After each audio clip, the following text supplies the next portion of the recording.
శ్రీ మహాగణాధిపతయ నమః. మనం చాలాసార్లు ఏమనుకుంటామంటే, గతంలో ఈ పొరపాటు చేసాం, మరలా అవకాశం వస్తే ఈ పొరపాటు చేయకుండా ఉందాం అని ఒకసారి అనుకుంటాం.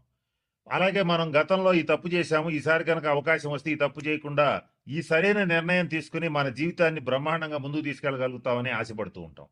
ఇట్లా ఏదైనా సరే గతంలో చేసినటువంటి తప్పులు కానీ, మన వల్ల జరిగిన ఇబ్బందులు కానీ, మనకు తెలియకుండా జరిగినవి కానీ, తెలిసి జరిగినవి కానీ ఏవైనా సరే ఒక ఇబ్బందికరమైన పరిస్థితులు, దాని ఫలితాలు చేసినప్పుడు తెలియవు గాని, చేసిన తర్వాత మనకి చాలా బలంగా దెబ్బ కొడుతూ కనపడుతూ ఉంటాయి.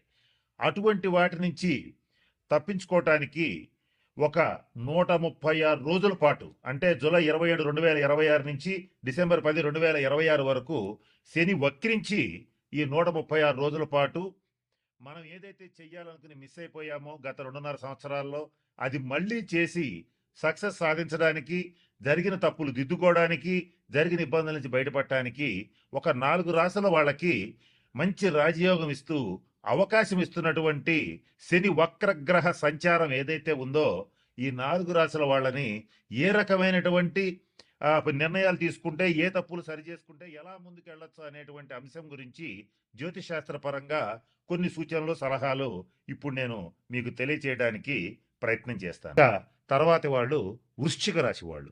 వృశ్చిక రాశి వాళ్ళు కొంచెం ఈ గృహాలు, స్థలాలు, పొలాల విషయంలో నిర్ణయాలు తీసుకునేటప్పుడు ఈ 136 రోజులలో వీలైనంత వరకు వివాదాస్పదమైనటువంటి స్థలాలు, పొలాలు కొనుగోలు చేయవద్దు. అంటే డిస్ప్యూట్ ల్యాండ్స్, డిస్ప్యూట్ ఆస్తులు ఏవైతే ఉంటాయో వాటి జోలికి పోవద్దు.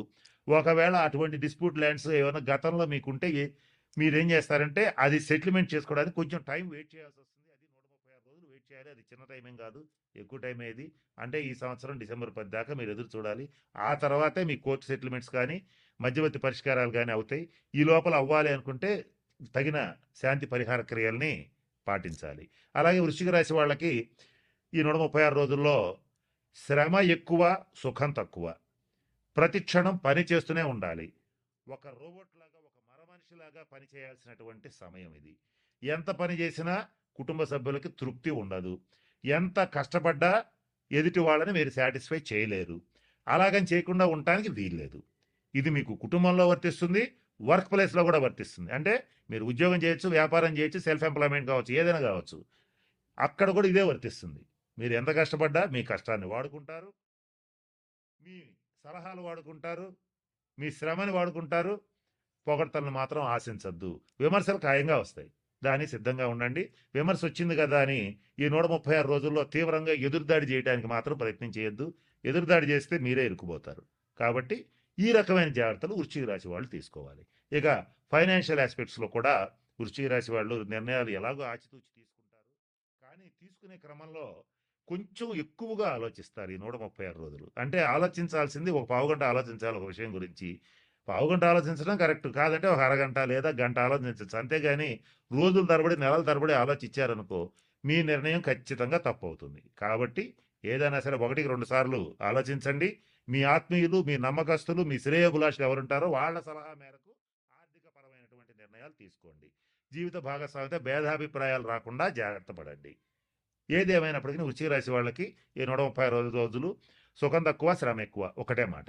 ఇకపోతే అంటే వృద్ధులు, వికలాంగులు ఎవరన్నా ఉంటే వాళ్ళకి సహాయం చేయండి.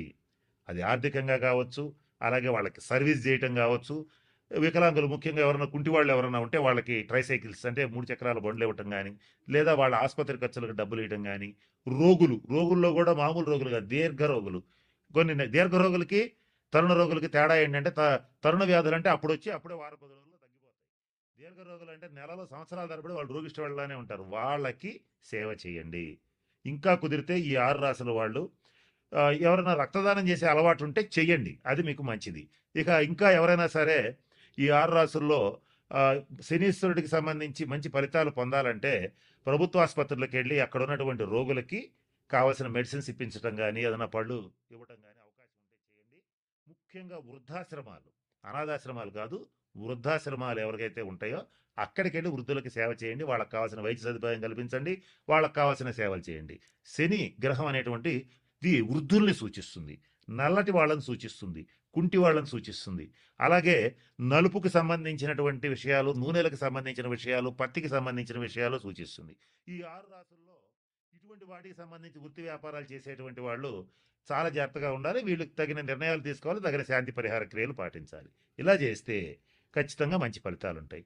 ఇంకొక ముఖ్యమైన విషయం, శని ఎప్పుడు కూడా క్రమశిక్షణను కోరుకుంటాడు.